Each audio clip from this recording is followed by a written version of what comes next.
I would also trick the satiety hormones with the fiber.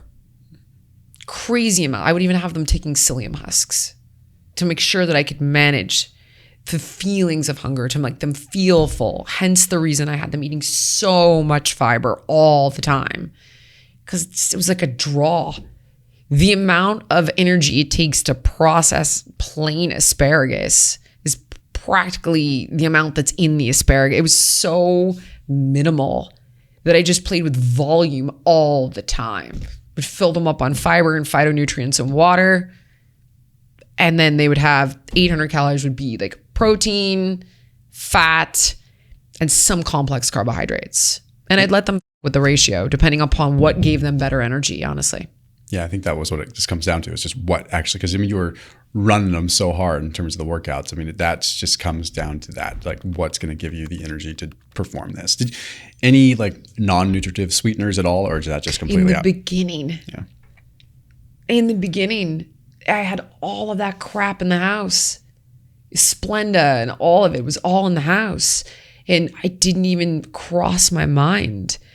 The unfortunate irony is they still did fine on it. But again, where does health and weight loss intersect on our Venn diagram? You know, just because I will always say you can't be healthy at any size. That's a lie. You can be unhealthy at any size. You know, just because you're small, just because we're taking weight off you. And there is the halo effect of weight loss. We all know this. You know, you could look at the Twinkie diet from Mark Haub, like the study where he ate nothing but garbage for 2 months and I think lost 27 pounds, just eating less garbage. After today's video, I popped a link down below for Fatty 15, which is a particularly unique saturated fatty acid called C15. Now you can get it from the diet. You can get it in dairy. I always tell people that. But getting it in a supplemental form gets you like a quick bolus of it. It's the same kind of fat that's in like Pecorino Romano cheese, like Sardinian cheeses that really have a lot of good quality saturated fat in it. This particular saturated fat is being linked with longevity. As a matter of fact, it might be the reason the Sardinians have such a high amount of centenarians, people that live up to or over 100 years old. Anyway, really interesting in the longevity realm there, but also some new evidence coming out just on just basic life and possibly even fat loss. So I put a link down below for 15% off using code Thomas. So 15% off their subscription starter pack with Fatty 15, which again is a C15 unique isolated fatty acid that you would normally get from a particular sort of dairy sources and things like that. So that link is down below in the top line of the description, probably in the top 2 or 3 supplements that I would recommend if I had to create a longevity stack. So that link is down below. And his biomarkers improved, total cholesterol, triglycerides all got better, not from the Twinkie, but from becoming leaner, period. And you see that even with weight loss drugs. Like, well, look at the heart health benefits. There's nothing in the drug that's doing that. It's the weight loss that's facilitating that benefit. But the honest reality is, I mean, you ask me anything, that's where I kind of come back to the extrapolation being eat whole food. Calories in, calories out really does matter. Over time, will the quality of your food impact your BMR? Yeah, over a long time. So, I mean, the reality is, will artificial sweeteners mess up your gut microbes, and will that arguably impact how your body absorbs nutrients, or how your body is synthesizing hormone? Maybe, possibly, sure, could. There's some data says maybe, I don't know. This is where health is common sense, but weight loss is math. I can feed you poison and get it off of you in the same amount of time. So, of course, I would love somebody to eat like wild organic blueberries and pasteurized eggs and wild caught salmon. That's my dream. Within a calorie controlled amount, exercising, and I would prioritize the strength training and the HIIT training over level 2 target all day long. Because if you don't have weight to lose, I know Peter, I get it, and the pyramid and it's so good. Longevity, I understand it. I have a walking pad when I do my work on my treadmill. I think you and I are aligned with Rhonda Patrick on that. Rhonda Patrick's big on the Vigorous. Like, I'm big on the Vigorous. I feel like the zone 2, and I've talked about this before. I love my zone 2. Don't get me wrong. I like going for walks, but I'm not sitting here unless I'm deliberately training to build base, which is something for endurance work. Sure. But like zone 2 is just like, I call that life. Like that's like going for walks. That's maybe throwing a backpack on and going for a walk, but I'm not typically consciously thinking of that as exercise. For weight loss, it's extra credit. It's extra credit. That's how I get those numbers. I think the bigger, I don't know. And some people don't. But do you have 100 pounds to lose? No, exactly. That's what I mean. I don't do it. Yeah. I do it when I'm working on my computer on a walking pad. Or if I really don't have time for the gym because I have so much to do, I'll go to the gym, get on the Stairmaster, put a bunch of power dots all over my body like a psychopath and answer emails on my phone because I really need to be working. So I'm like, how can I kind of combine these two things? But it's not a workout. Yeah.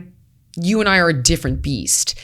But if I'm trying to take 100 pounds off of somebody in 6 weeks, I can live there. Yeah, that becomes your new baseline. That's just your new baseline. I mean, especially if you could have those people just at least moving at least a zone 1 or zone 2 all day.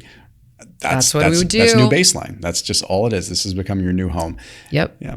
As a trainer on the show, my job was help them lose weight, help them do it safely, keep them around as long as possible.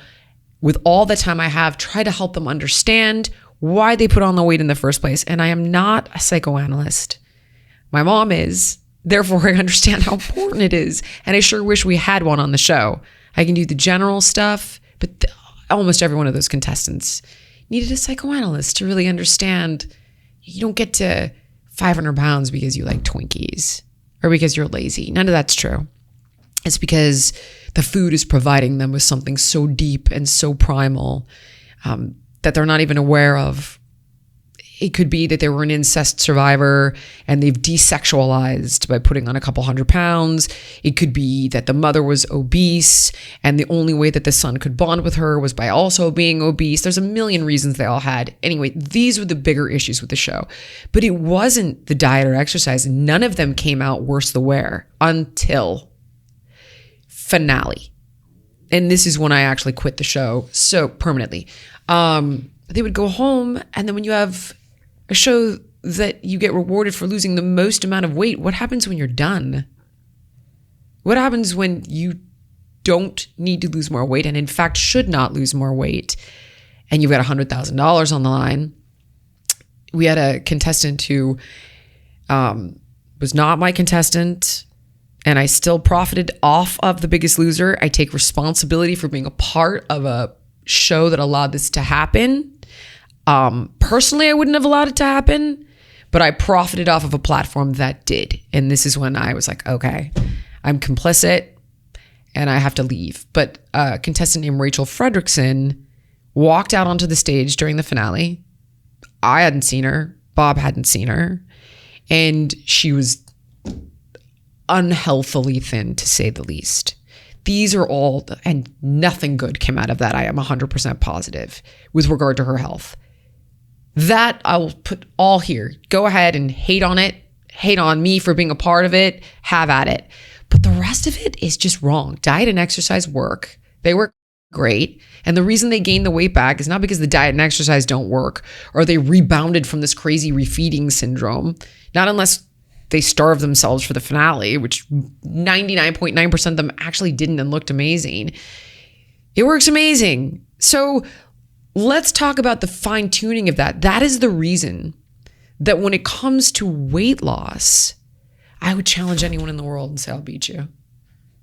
There's just no way you can compete against me. I've done it. I've run every course. I know every single thing. I know how many calories is 1 calorie too much.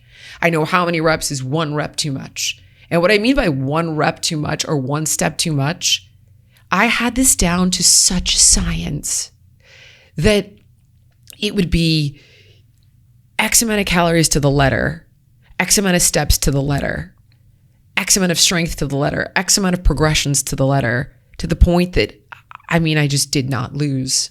How did you control for sleep? Like, because that's probably such a big variable with people, just their own, their psychology plays a role in just how well they sleep.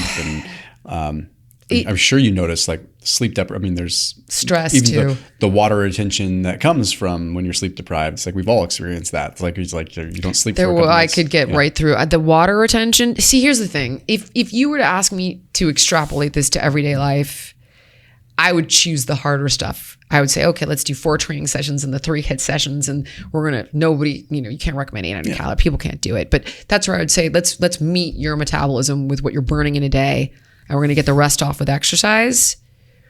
Because you can't starve the weight off. It doesn't work. You're just going to your metabolism over time and lose muscle. That's why these drugs don't work and people are losing so much muscle, because they're just starving the weight off. You'll lose it, but you'll plateau, gain it back again over time, and you'll have a muscle loss on top of it. So that's why the exercise is such a critical component in weight loss, is because it's where you're burning through all of that stored fat. So the sleep part, I would prioritize it obviously as best I could. They'd have nighttime challenges. They'd be stressed out about their families. But with the water, I would know that I learned how to manage the water weight like counting cards in Las Vegas. Because here's the problem. If we sweat 5 pounds before a weigh-in, and the next week you sweat 4, they're going to gain a pound of water back, and someone goes home. I would have to know exactly where their water was. And I would do it by how much water are we consuming? How much are you sweating? I swear to God. Not that I think that is manageable. It's not. Not that I recommend. Here's my line on sleep. Prioritize out of it. Like stop eating 3 hours before bed. Try to let yourself wake up naturally if you have that luxury. Aim to get 7 to 8 hours of sleep. Sleep in a cold room, sleep in a dark room, all the common sense stuff. Prioritize your sleep. I prioritize my sleep. If I have the option of sleeping 6 hours and getting a workout in, or sleeping 8 hours but I don't have time to work out, I take the 8 hours and I don't work out. Because I'm not trying to lose weight. I don't need to exercise it off. I can maintain my physique with what I'm eating. And if I manage my stress and my sleep, like maintenance is a very different thing. Because you can build off of those principles, but you drink water until your pee looks like lemonade. Perfect. If you're sweating excessively, get a little electro mix and some coconut water with a pinch of sea salt. You think I'm giving regular people sodium bicarbonate? No. But it's an ergogenic aid. There's no question. It allowed them to perform better. I mean, I'm talking to the milligrams of caffeine that I was allowed to give them, which ended up becoming a whole thing. But nevertheless, that was the one thing that you really couldn't control. And you were still able to manage it while not ideal.